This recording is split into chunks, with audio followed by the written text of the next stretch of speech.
Hi, everyone. Great to see so many people here from all over the world. Welcome. My name's Laura Sigsworth. I work on the secondary team here at Cambridge, and with me today is Jasmine Silver from our language research team, our language research manager. So let me just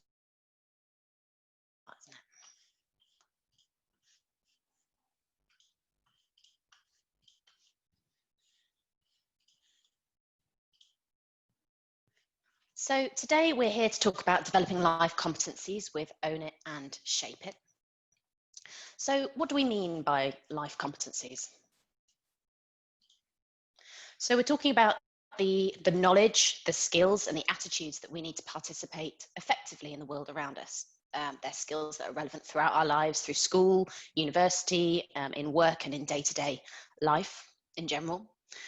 So they're things like collaboration, communication, thinking critically, thinking creatively, having the skills to learn independently and acquire new skills throughout our lives, and being able to understand our responsibilities in a diverse and globalized world. So you may almost also hear these things referred to as 21st century skills, although in fact, of course, a lot of these have been around for, well, most of human civilization. And many schools and institutions now incorporate some or all of these competencies into their teaching programs. So let's do a quick poll. So launch the poll, please, Eve. Do you teach life competencies in your English classes? So in any form, maybe cover a lot or a little, yes or no?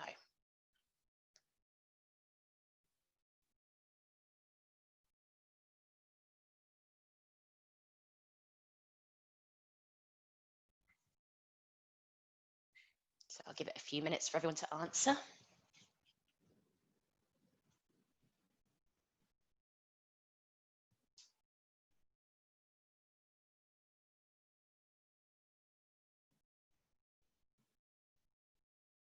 Okay, and I think if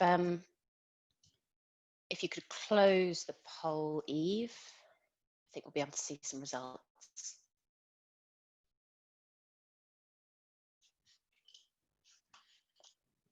Great, okay, wow, okay, lots of people teaching life competencies in their classes then. Okay, so let's go back into another poll. What are the challenges, do you think, of teaching life skills? How do you incorporate them? What are the challenges of incorporating them? So I think we should have another question coming up any minute. So perhaps it's time, perhaps it's not feeling like you feel confident in your knowledge of life competencies, perhaps it's a lack of materials, or maybe it's something completely different.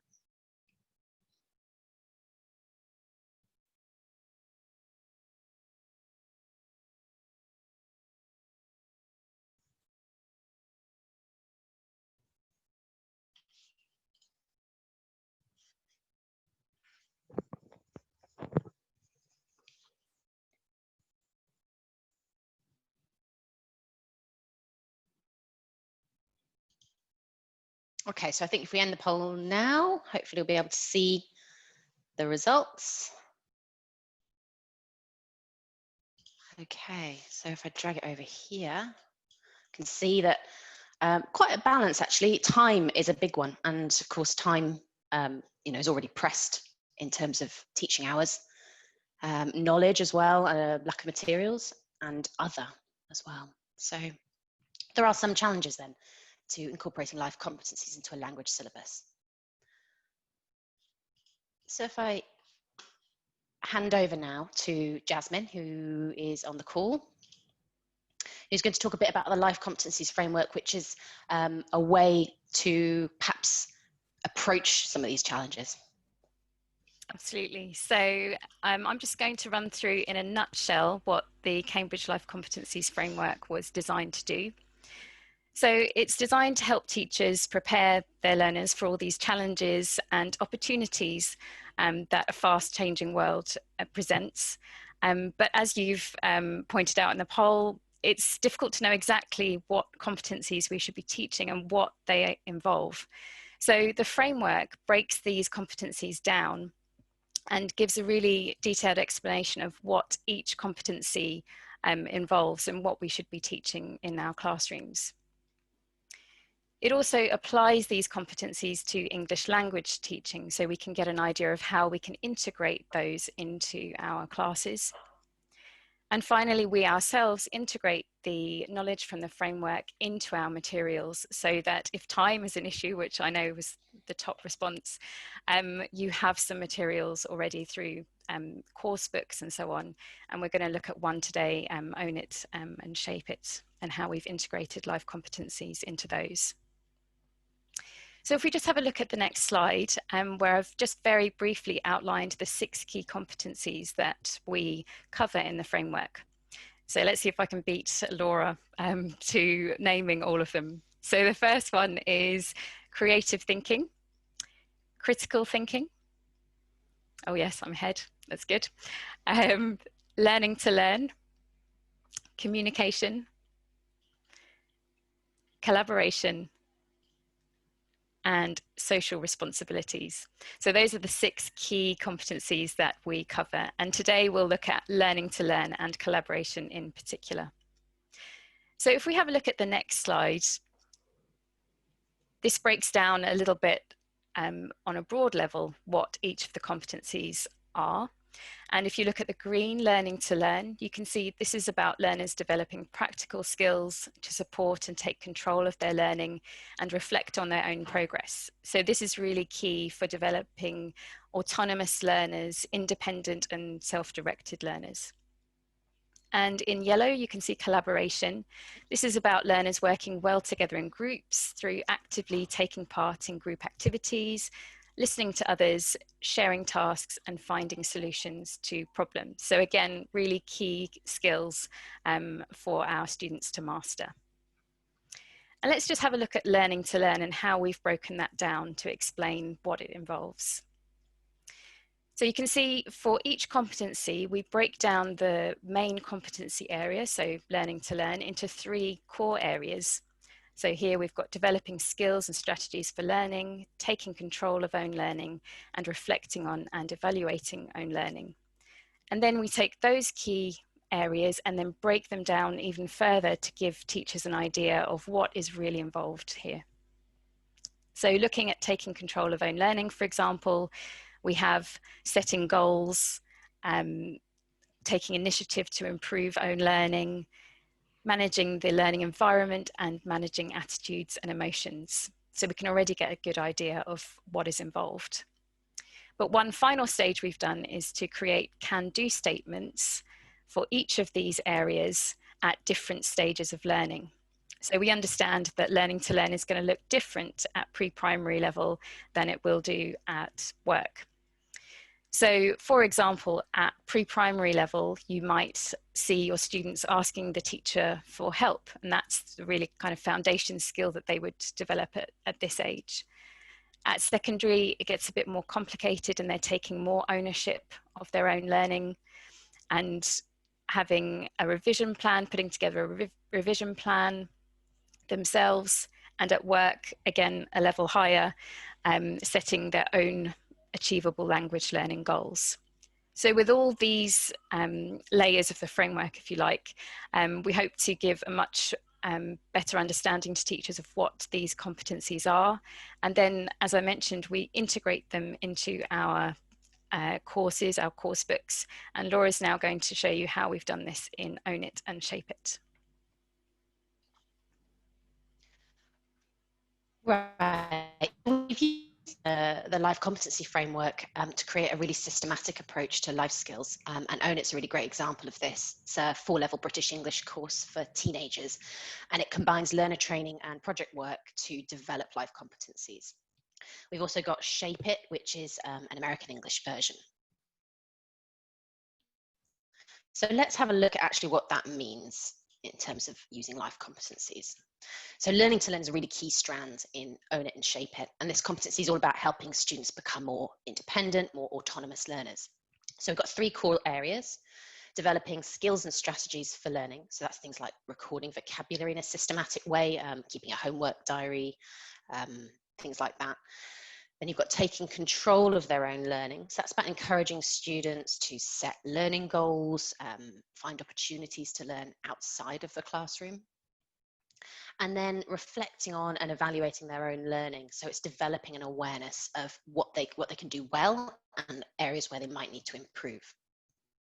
And teachers tell us, this is a particularly key age for students in terms of learning to learn. Coming up from primary school, students may have been used to a lot more teacher intervention, and going through secondary, they need to start taking much more responsibility for their own learning. And of course, at the moment, with so many students learning remotely, this is a particularly important skill area, because students, they have so much less teacher intervention.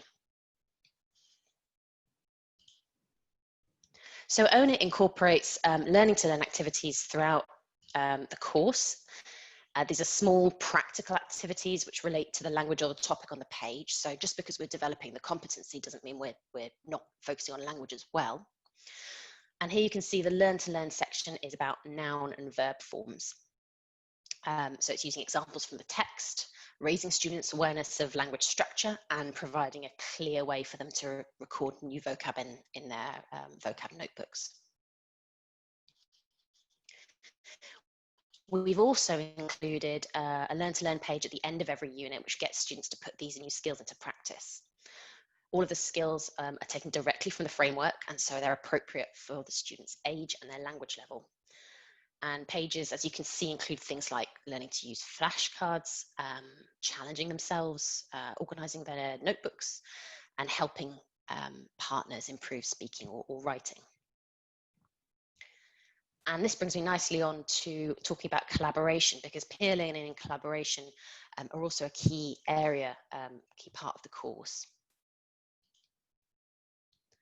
So looking at the collaboration strand then, this is all about students taking responsibility for their own contribution to a group task, communicating effectively, managing responsibilities and roles in a task or a project, and taking that task or project through to completion.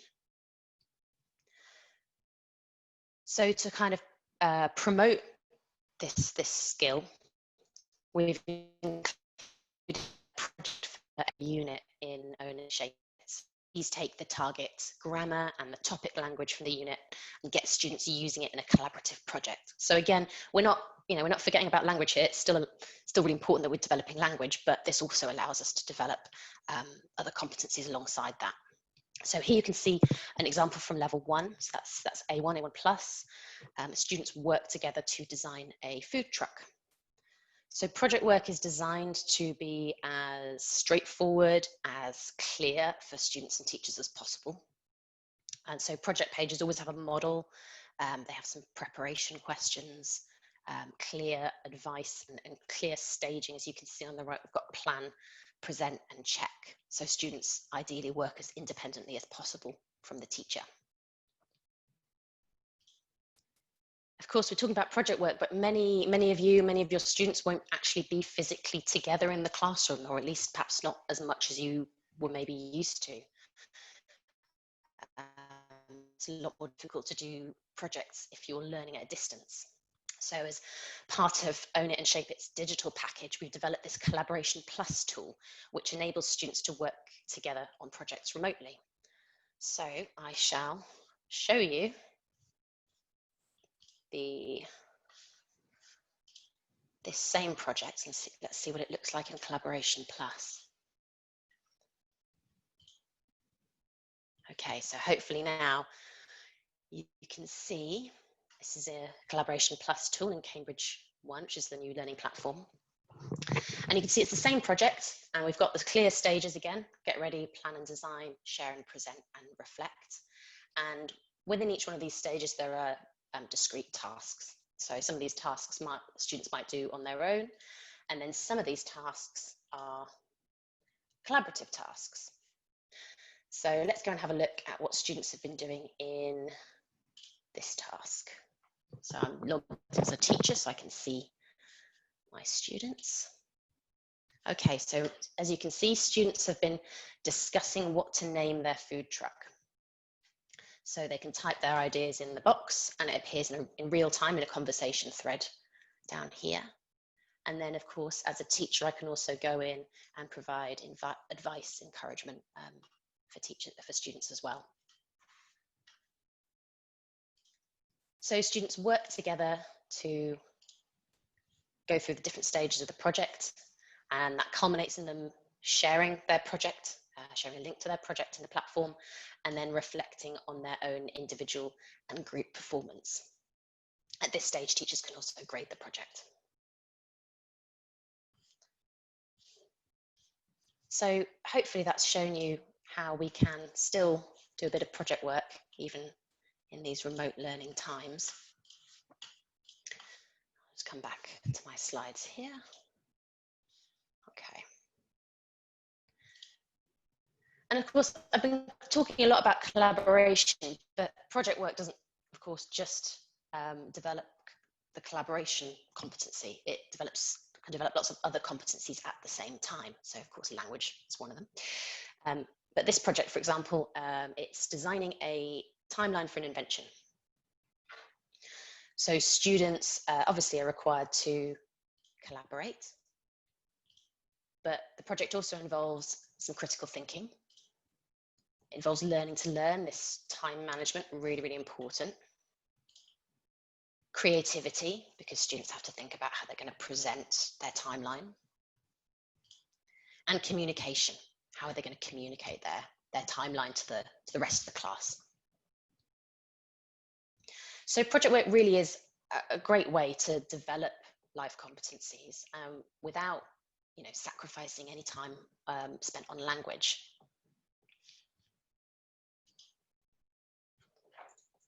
So if you want to find out more about it, you can go to cambridge.org/ownit or cambridge.org/shapeit. And to find out more about the Cambridge Life Competencies Framework, you can go to cambridge.org/CLCF, and you can download all the detailed brochures for all the key competencies that are covered. So that gives us a little bit of time for questions. So any questions? I've already had a couple in I've seen about how to involve teens, how to make them feel involved and make them want to participate during the class. And I'm thinking particularly in a setting where you might be doing a collaborative activity, it's always a worry, I guess, that teachers feel that there are some students who are not participating. I think there are a number of things you can do. It depends, I guess, why they're not participating, and it's really good to find out why first, because that will help you decide what to do about it. But one thing that you can always try is making it clear that everyone has a specific role. So it's not just left up to the group to come up with a product themselves, and they all just need to somehow work together, but put a bit more structure to it. Make sure everyone is assigned a role, like the researcher or the person who's going to put the slides together. So that's one way. And also just making it feel real. So we can do a lot as teachers in helping our students see how what they're doing in the classroom is actually going to be useful for them in real life. So try and bring that out a little bit in the tasks. A lot of the coursebook materials do that already. But yeah, you know your students better than the coursebook does. So see if you can bring them into the task a little bit more. If you have any other ideas, I'm sure there are teachers here who have some ideas on this as well. Please do put them in the chat box. Absolutely. So I'm just looking at the Q&A. Let's see what we've got. So yes, the books are available in Romania and Australia. You can go and find out more on the Cambridge website, and you can get in touch with your local Cambridge representative there. What's the difference between Own It and Shape It? So there's one's British English and one's American English, but otherwise they are very similar. So a lot of people are asking about. Sorry, go on, Okay. Jasmine. I was just going to say, I saw a lot of questions about whether people can use Own It and Shape It online, so teaching online as well as face-to-face. Yeah, absolutely. So we don't have time, unfortunately, to show you today, but the Cambridge One platform has extra practice activities. It's got presentation software, so you can show the book at the same time. And of course, it's got the collaboration plus tool as well. So yes, recording of the session will be available afterwards. Age groups, I mean, it's kind of up to you really in terms of age groups. It takes students from A1 up to B1 plus, so however that fits in with your secondary classes. We're having some questions about certificates. So because this is just an expo session, there isn't a session available. Certificates are available for the main full-length sessions. There are also a couple of questions about the level of the series. So right, what level students? Yeah. So it's a 4-level course. So it starts at A1 and takes students up to B1 plus.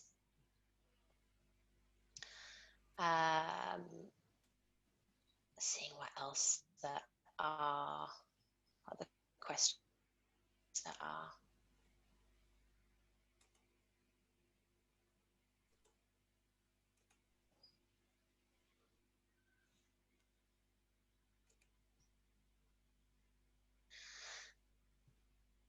So yes, is Own It good for mixed ability classes? Well, yes, it's actually we've got quite a lot of mixed ability support available with Own It. So we've got different worksheets at 3 different levels of challenge. There's also lots of notes in the teacher's book which help support and give you ideas for different ways to moderate activities. The workbook's got different levels of challenge as well, and testing as well is also at 3 different levels. There's something about assessment in there as well. Is there support for teachers to assess their students? Well, yes, of course, there's ready-made test materials available within the Cambridge One platform that you can get access to. In terms of Own It and Shape It, both come with a project book, which is free teachers resource for giving support in doing projects, because it's quite can be quite time consuming and quite challenging to set projects up. So there's an extra teacher's notes available there, and ideas for how to assess projects, so different ways to do that. How can I apply the how are we doing for time? Let's have a look. Oh, we're almost out of time, but I'll just answer one more question. So Jasmine, how can you apply the framework for teens that are reluctant to participate? If you want to say anything on that. Yeah, I mean, actually, I feel like life competencies are a good way of getting teens to participate who wouldn't necessarily want to participate so much in a traditional lesson that's more focused on grammar and vocabulary, because again, you can bring in the real world, you can make it seem relevant for their future, or not seem relevant, it is relevant for their future. It is relevant, of course. Yes, so I think really finding out what your students' interests are there any issues that are going on in the world that really interest them? That can be a good way of hooking your students into a lesson. Yeah, so it does depend on why your students might not be engaged. So there isn't just a one size fits all answer, I'm afraid. But yeah, that's a couple of ideas. Great, thank you. So I think we've run out of time, everyone, but thank you so much for your participation and for joining us today. It's so great to see so many people from all around the world. Thanks to Jasmine, Eve and Julia, who've been supporting in behind the scenes, and Charlotte as well. And have a lovely rest of your day. Yeah, take care. Thanks, bye. Bye.